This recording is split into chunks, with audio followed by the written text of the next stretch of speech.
Hello everyone and welcome back to another new puja vlog. So সেই দিন ছিল জন্মাষ্টমীর পুজো।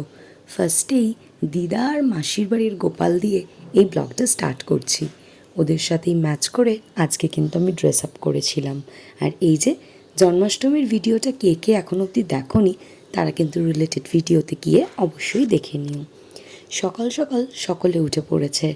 সৌমি মণি ওরা কি সুন্দর খেলছে দেখো। সকাল থেকেই কিন্তু দিদি বোনের বেশ ভালোই জমেছে। যেহেতু বাড়িতে পুজো সেহেতু মন্দির কিন্তু মা সুন্দর করে ধুয়ে সাজিয়ে দিয়েছে। আর এই যে এখানে চলছে পুজোর প্রস্তুতি।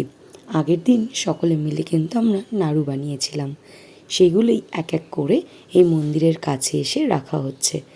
প্রসাদগুলো নিবেদন করা হবে আর তারপরেই শুরু হবে কিন্তু পুজো। জন্মাষ্টমী হলো ভগবান শ্রীকৃষ্ণের জন্মদিন, যা হিন্দু ধর্মের একটি গুরুত্বপূর্ণ উৎসব।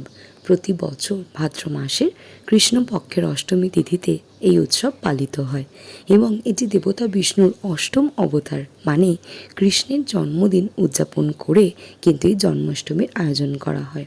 এই দিন উপবাস পালন করে বা মধ্যরাত্রে কৃষ্ণের জন্মোৎসবের পালনের পর প্রসাদ গ্রহণ করে। ভক্তরা ভজন কীর্তন রাধাকৃষ্ণের পুজো এবং বিভিন্ন সাংস্কৃতিক অনুষ্ঠানও এই দিন কিন্তু পালন করে থাকে।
কিন্তু প্রায় শেষের পথে।